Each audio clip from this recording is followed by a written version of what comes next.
Does it work now? Check if it's not. Yeah. Yes, there's a document. Hello, hello. Works now. It's all about modeling heavy ion collisions. We have two beams of heavy ions, as we have already seen in the last talk. And then as a consequence of the interaction, a strongly coupled quark-gluon plasma is created for some time. And the expansion of that quark-gluon plasma can be described by hydrodynamics. And what's important is that it's near thermal equilibrium, not at thermal equilibrium. Usually one thinks of hydrodynamic theory to be valid when the system, the quantities in the system vary so slowly that it's always at thermodynamic equilibrium. But here we'll be describing the time evolution, and it's actually quite, or it was initially quite surprising to researchers that this is still a good description.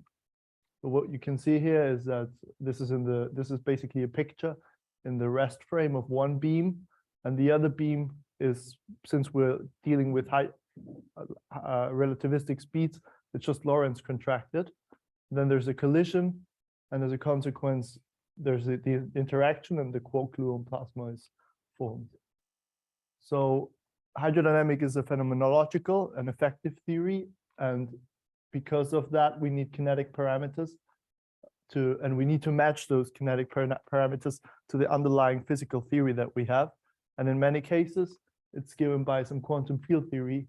For example, a strongly coupled n=4 super Young-Mills, which can be studied via holography, via the so-called ESC of T correspondence. But there's also other models that have been studied.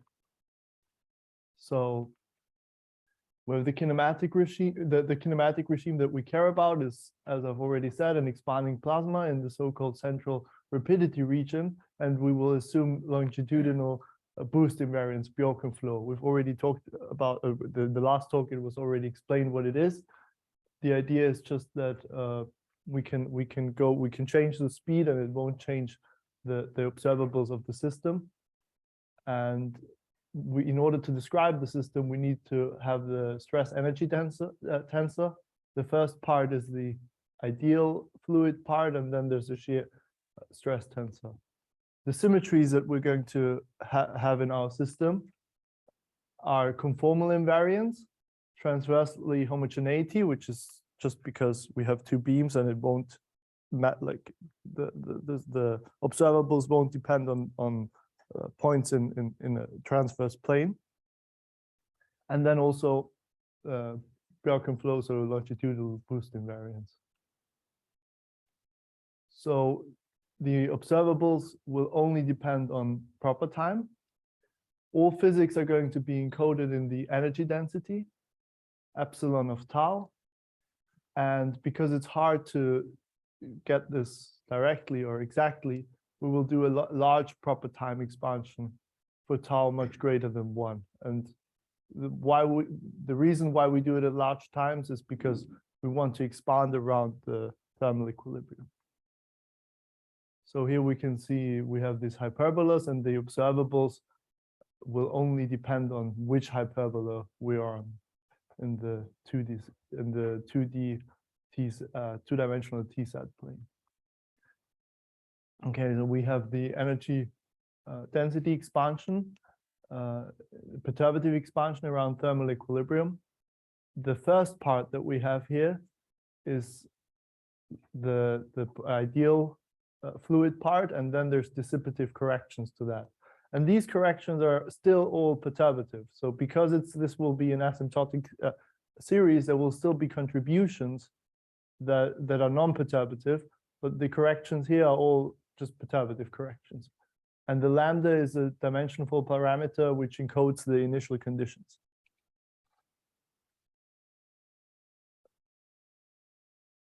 So if we take the shear stress tensor and we expand it to first order in derivatives, then we will have a problem with, and we just naively take the conservation of energy equation. We plug it in, we'll see that the resulting theory does not have a well-posed initial value problem. there's a problem with causality there.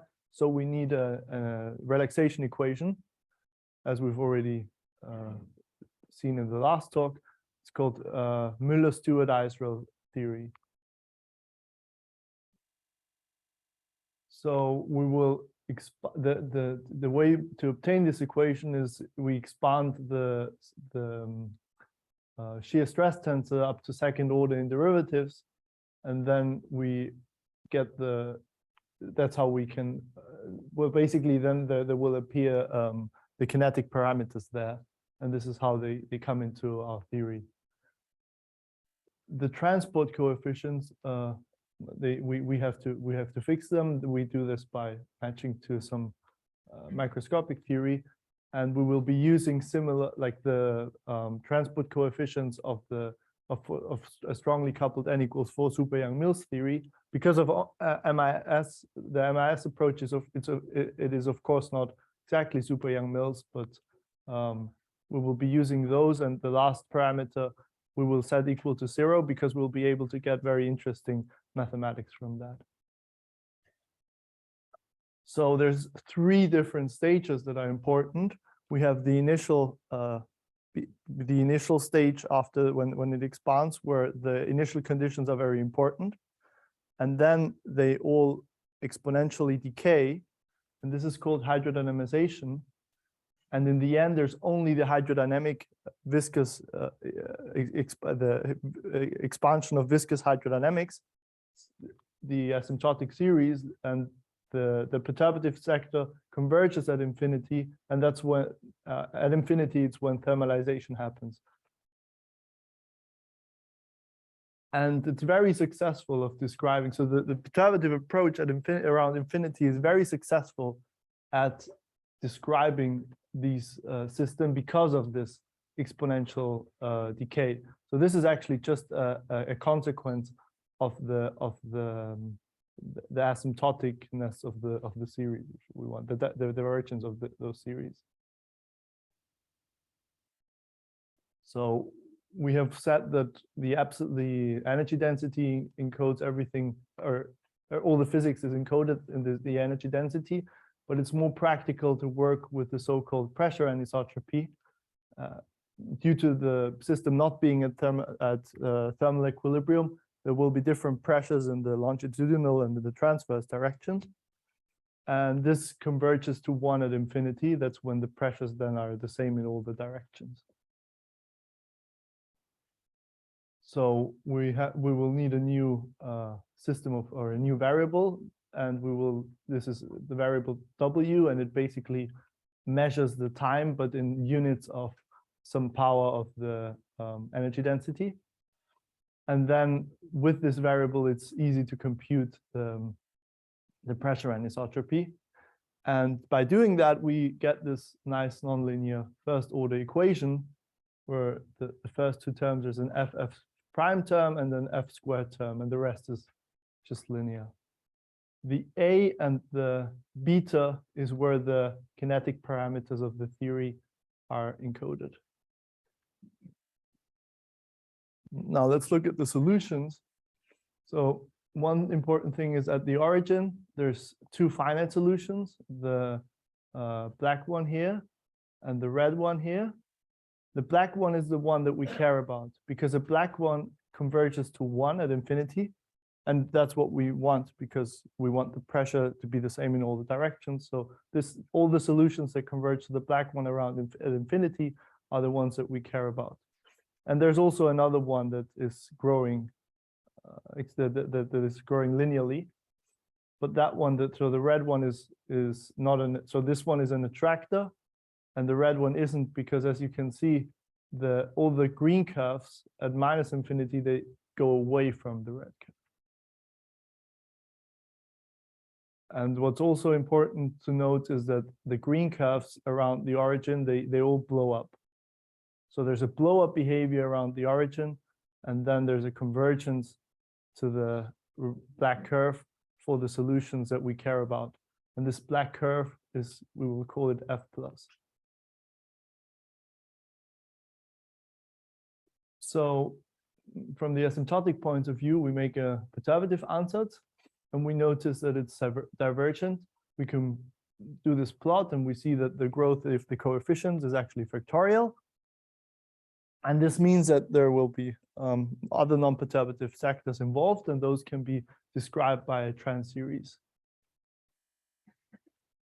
Now I will just go briefly over the different resummation methods that we will use to get information out of this transseries.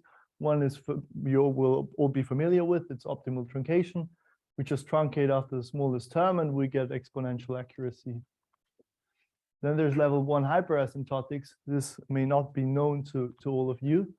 So the nice thing about this is that by including the first exponential sector, level 1 hyperasymptotic gives a way of getting double exponential accuracy. In fact, hyperasymptotics is very powerful because it can even be generalized. So if you wanted, we could go to triple exponential accuracy and even further. So there will be this F0 hype, which is like the perturbative sector, and the first non-perturbative sector F1 hype. And for the F0 hype, there will be contributions from the first perturbative sector, and those will appear with a Stokes constant here. And for the F1 hype, we just have a truncation. It's also important to note that it's like this part here, it resembles the optimal truncation part, just the optimal truncation. But what's different is that we now have to go to twice as far. So we include twice as many coefficients. And then there's Borel resummation. We just take the divergent series, we transform to the Borel plane, then we'll get the Borel transform. And then we will analytically continue to the full complex plane. And after doing that, we will back transform. And the back transform is basically just a Laplace integral.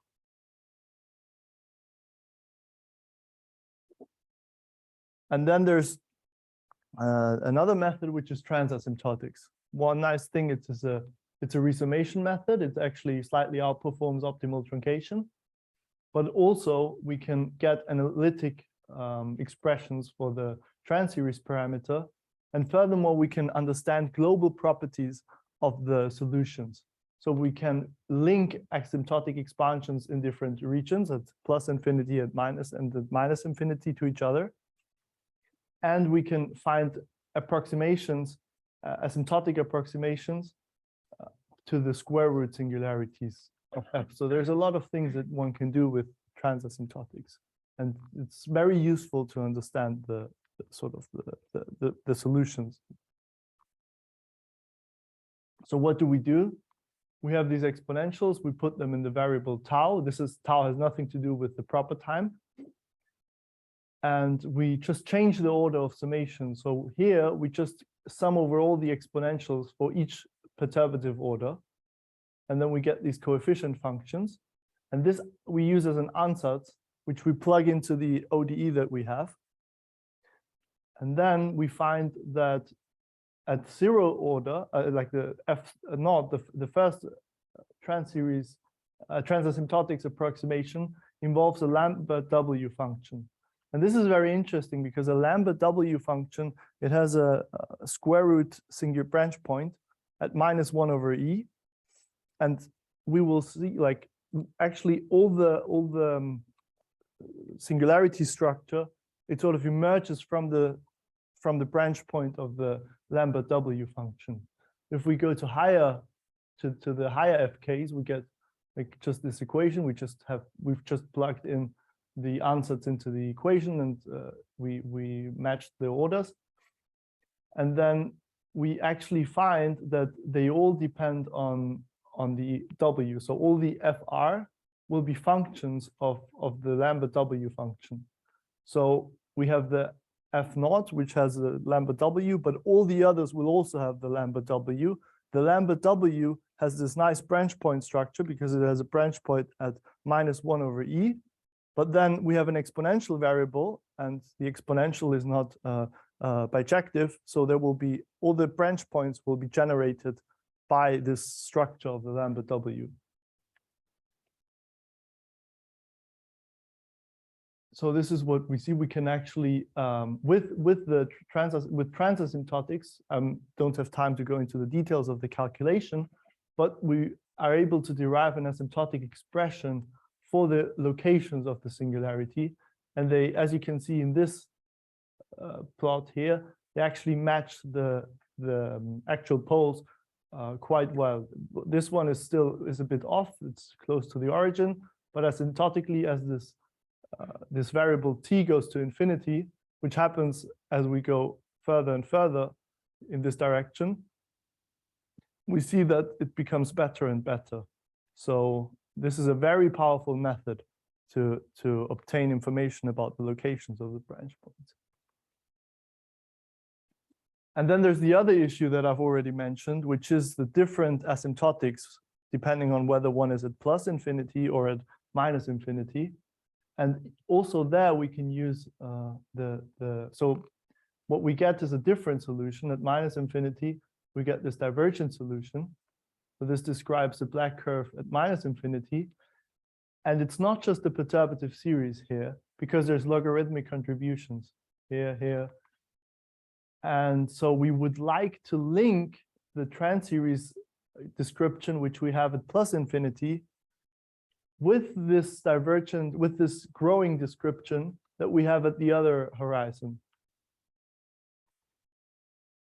And so transasymptotics is very powerful to do this for a reason, because when we do the expansion around plus infinity, the idea is that these exponential corrections are small. And so it's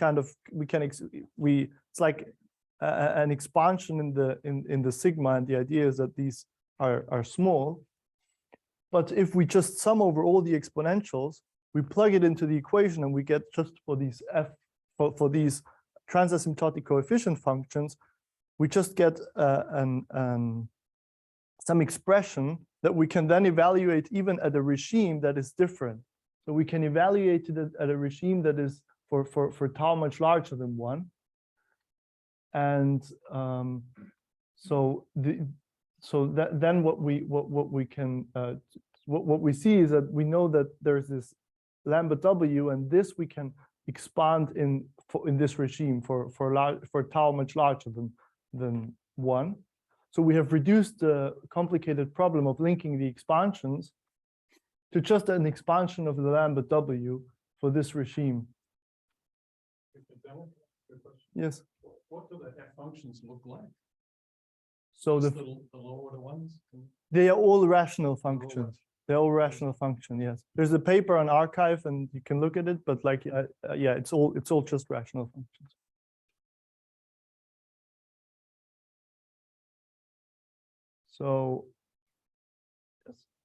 So then we have this expression here, and what happens? We get the log of tau, and we get a double log of tau. So the log of tau, the tau is an exponential in the w variable, but the double log will then give us terms that are just logarithmic in the w. But this is just what, if we go back, then this is just what we want, because this is what happens with the other expansion around minus infinity. And if we do the calculations, we actually find that this first part here is completely can be completely calculated from the transasymptotics.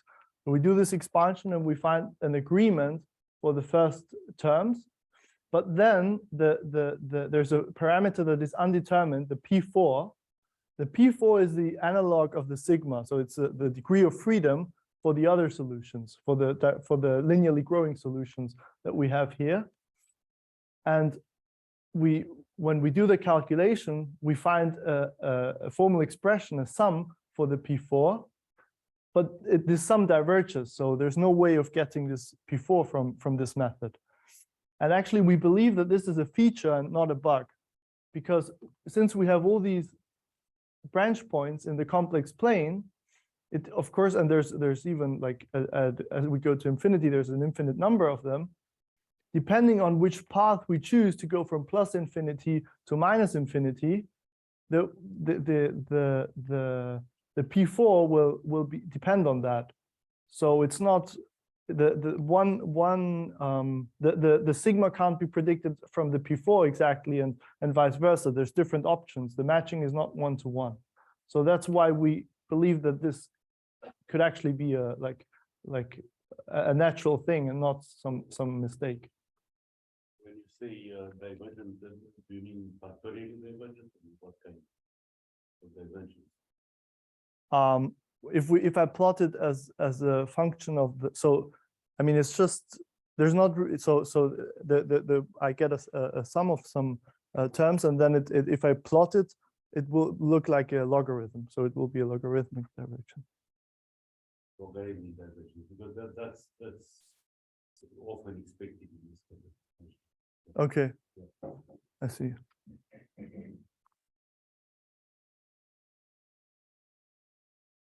It's very interesting. Maybe we can discuss that. So the other point that I will discuss is the matching from late times to early times. So let's look at what happens at early times. I've already mentioned that there's this blow up around the origin that happens for the green curves, and those can be parametrized by a C. So the leading behavior will be like W to the -4 as W goes to 0. And what we want is we want to link this behavior with the behavior at infinity. So in other words, if we know what the blow up looks like, if we know the C here, the strength of the blow up, then we want to know what the sigma is, the corresponding sigma at plus infinity. So in other words, we want to match the parameters sigma and C. So how do we do this? Well, first we choose a matching point, and then we go to the matching point from two directions. First from the origin, and this we do by analytically continuing the solution at the origin via the Taylor series method. So we just calculate the expansion, the value at a point, then we can just use the equation of the ODE to get the Taylor expansion around the point, since it's just a first order equation. And then having this expansion, we can go to the next point, and we repeat that until we're at the matching point. And the other part is coming from infinity. And for that part, I've already explained like which resummation methods one can use. And then this is just here as F resum. This can be Borel Padé, or it can be Hyperasymptotics. And then we truncate it linear order in the sigma, because all the other corrections, if we choose the matching point to be far enough, all the other corrections will be much smaller. So then the linear approximation is actually quite good. And then we can just compute the sigma from this equation. So what does this then look like if we actually do the calculation? It's very interesting to me that at first it just looks like a linear, like just a line. The real part of the sigma is a function of C. But if we actually zoom into very, very small values of C, and we do put it on a logarithmic scale, then we see that it doesn't go to, so it just goes to a finite value. And this value is the sigma plus. And this is exactly what we expect if we look at this plot, because the idea is that in the end, we want to have like as C goes to 0,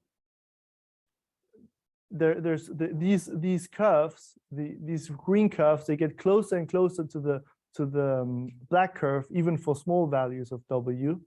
So in the limit where C goes to 0, we expect that to actually be identical to the black curve.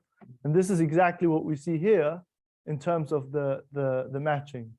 So there's this sigma plus, which is the black solution that we saw. And then as C goes smaller and smaller, we actually see that this converges to this sigma plus. And the imaginary part is just given by half the Stokes constant. And this is due to the condition that the transseries must be real. Okay, so now we can look at the once we have the sigma, we've computed the sigma, we can then just use our resummation methods to approximate the solution. And then we see that Borel, Padé, and hyperasymptotics, they are actually equivalent in terms of, I mean, in the beginning there's some difference, but after a point they're actually just equivalent methods. And you also just need the same number of terms to get a given precision with both methods.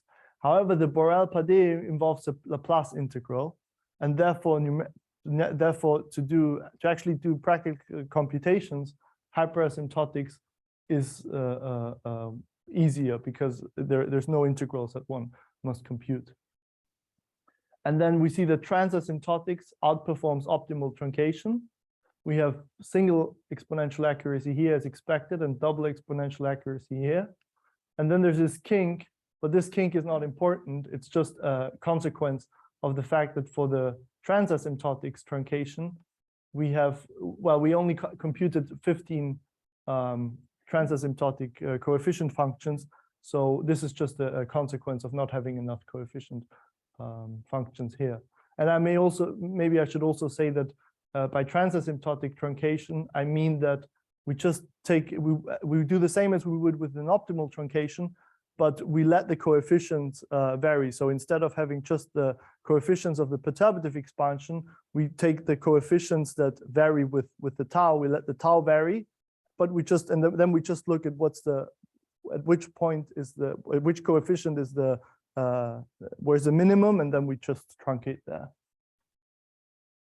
Okay, I'm just now going to summarize what I said. So we did a late to early time matching. We saw that there's two parameters, one for early times and one for late times, and we've seen that it's actually possible to use these the resummation method to match them. We've seen that several of these methods produce results with exponential accuracy. We've seen the powerful transasymptotic approach that allows us to find analytic relations for the branch points. And we also see that the transasymptotics allows to link asymptotic expansions around different limits. And to emphasize this point again, it's all the consequence of the structure where we have this lambda W function from which all the branch point singularities emerge, basically. Are there any questions?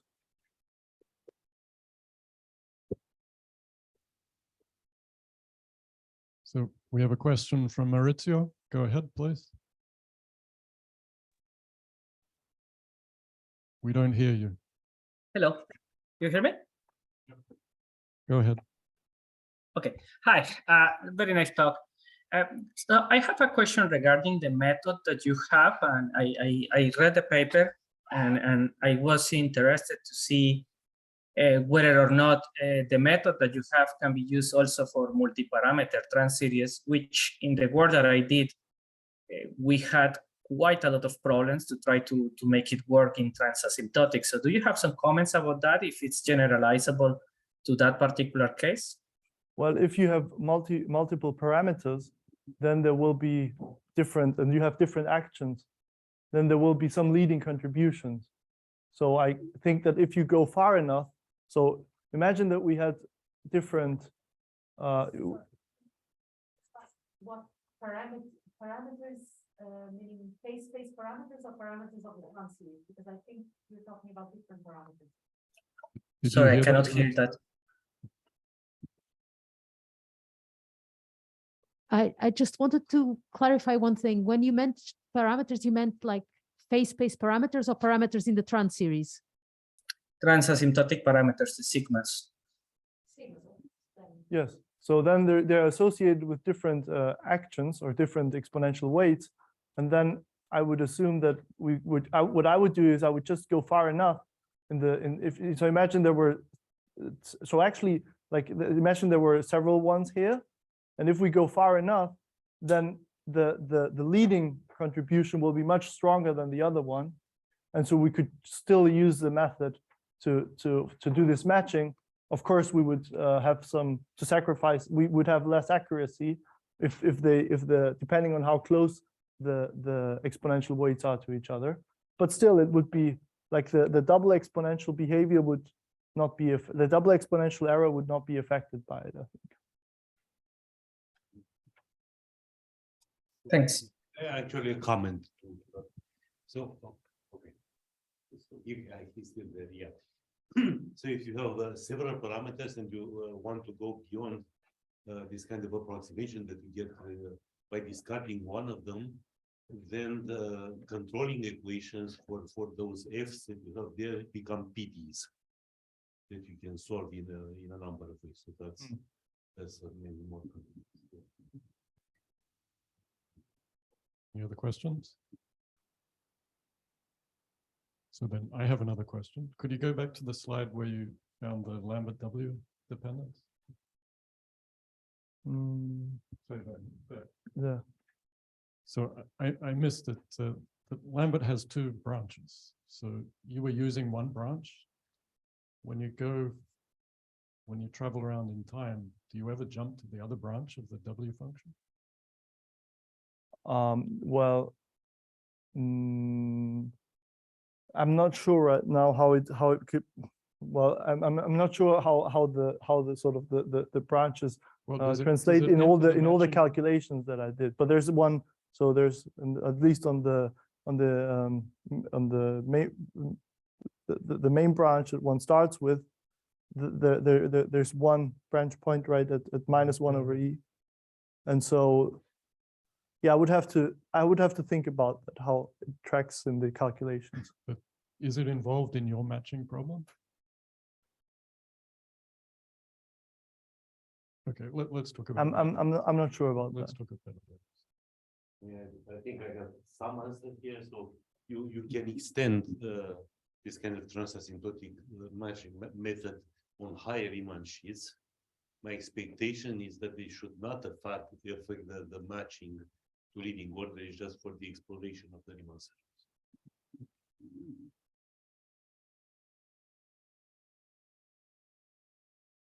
Other questions, comments?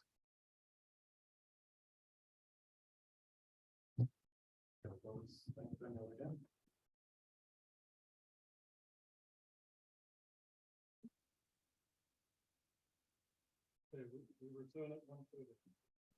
Thank